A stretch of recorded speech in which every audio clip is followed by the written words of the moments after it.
Hello and welcome. This is BQ Prime. I'm Agam Vakil, and we are taking stock of earnings for the quarter gone by. In this case, we're talking about KEI Industries. Well, it's been another steady quarter with good traction in terms of demand, not only from the institutional segment, but also from the retail segment. In fact, the institutional segment, we're actually seeing a substantial amount of strength.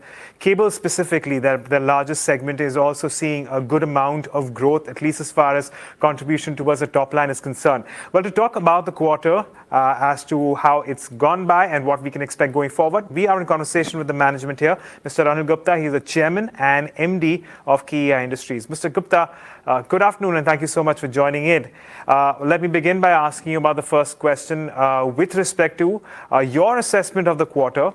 What's really worked out, what's really stood out, and what we can expect going forward from the business?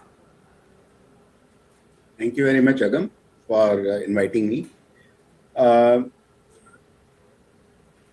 The quarter gone by is in line with our own assessment and our guidance, which we gave in the beginning of the year. And in fact, we have improved upon our guidance, which we gave around.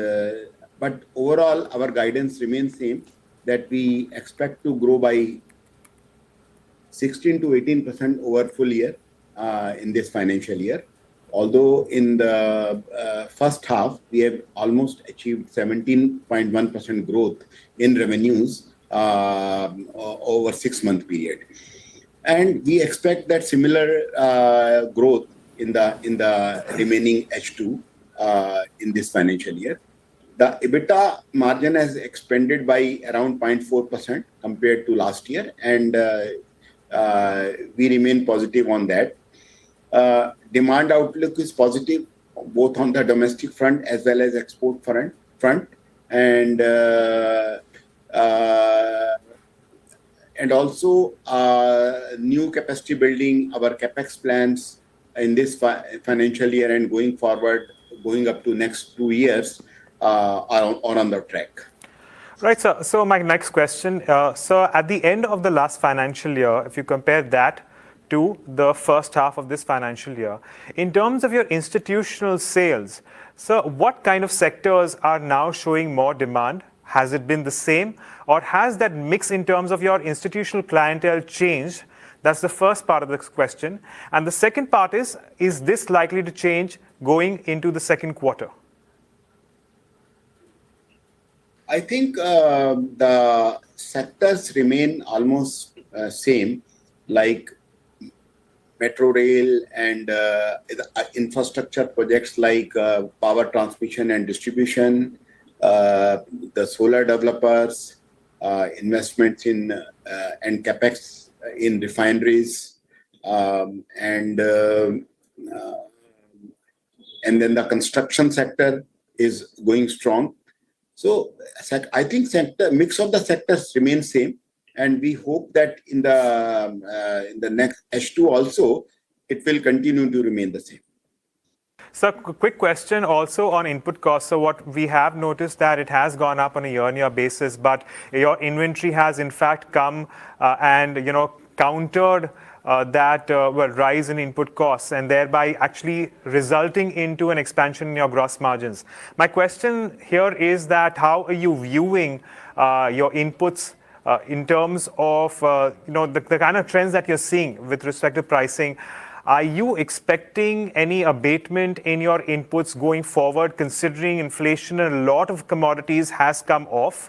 And so if you could just give us a better idea about what we can expect going ahead. In fact, input cost has not gone up. Input cost has gone down. Copper almost remaining steady, but aluminium has gone down. Even other inputs like polymers, galvanized steel wires for armoring, they have all gone down. So, and we hope that we expect that the input prices will hold at these levels for some time. We don't see too much buoyancy in that or too much reduction in that in the H2 period. Okay, sir. Actually, I was just comparing, your cost of raw materials as a ratio to that of your revenues. But perhaps there is a different way of course, looking at it. So I also wanted to understand your exports business. What can you give us an idea about how that's developing, and can we in fact see a higher share of the exports business contribution towards your overall revenue pie going forward, or is this likely to stay the same? Export business is growing robust, and we expect that exports to grow to around 15% of our total sales in the next financial year. And in this financial year, we expect it to remain around 12.5 to 13%. But going forward, we expect that it will grow to 15 to 16% level of our total sales. As we are adding geographies and we are adding our focus on overseas sales. Okay.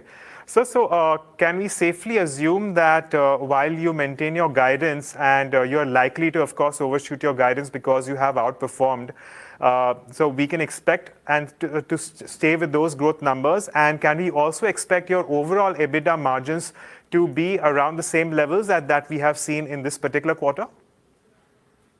Yes, we expect that our EBITDA margins should remain in the similar trajectory which we have seen in this quarter, and export will continue to remain robust in the coming quarters. Right.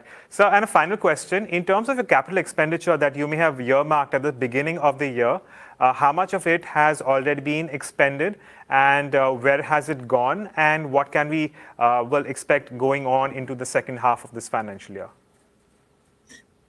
In this first half, we have done a capex of around 221 crore. And overall, in this financial year, we expect a capex of close to 400 to 450 crore. Right. So the rest of the capex of around 250 crore will be incurred in H2.